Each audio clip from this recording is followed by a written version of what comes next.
Eh bien, Dieu aime les femmes et le diable les hait. C'est une vérité que toute femme sur la planète Terre devrait assimiler.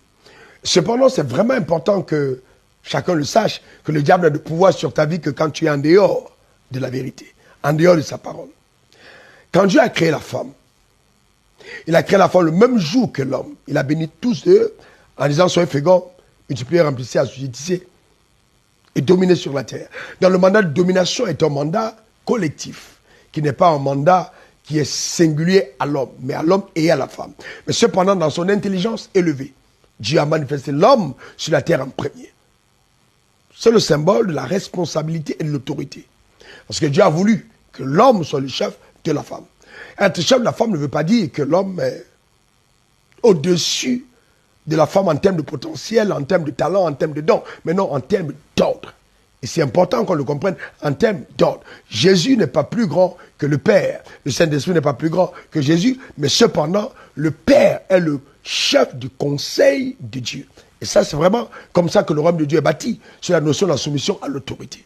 Donc c'est important, mesdames, quand on parle de soumission, ça ne veut pas dire sous-être. Non, je sais que beaucoup d'hommes ont abusé de cette position, mais cependant, les erreurs des hommes, ou le fait qu'ils ont travesti la vérité ne doit pas la changer. La vérité est une, et personne n'a le pouvoir de pouvoir l'ébranler sans conséquence. C'est pourquoi la Bible dira dans 1 Corinthiens 11, verset 10, que la femme doit justement, dans la soumission, porter, ça c'était à Corinthe, une marque de cette soumission sur sa tête, à cause des anges. Mais pourquoi les anges? Mais c'est très puissant.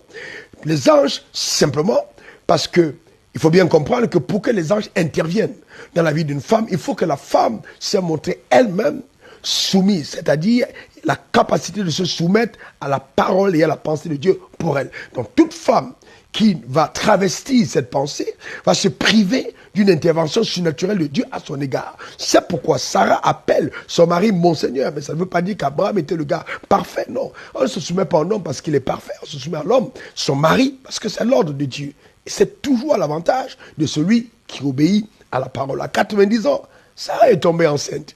Alors que les jeunes filles de son âge, eh bien, je veux dire, des jeunes filles qui pouvaient être ses filles, eh bien, avaient des difficultés. Dieu a intervenu de façon souveraine dans la vie de Sarah. Et donc, c'est très important.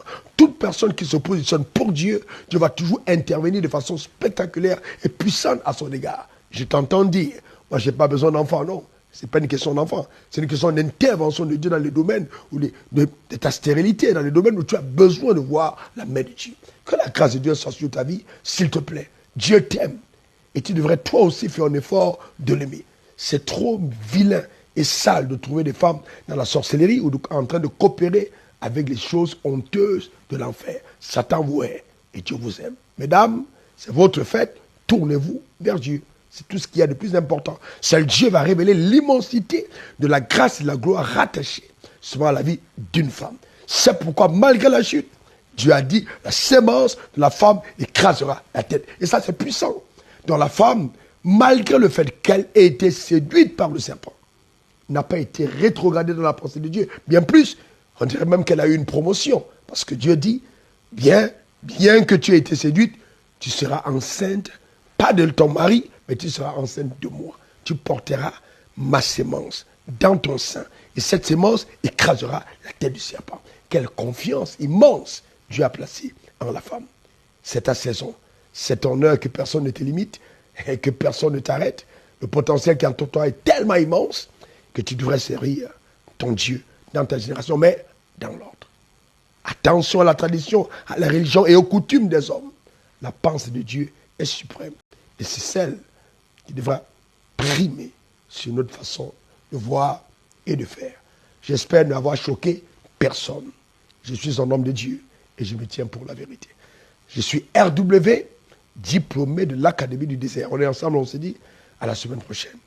Au revoir. Médite. Important. Bye bye.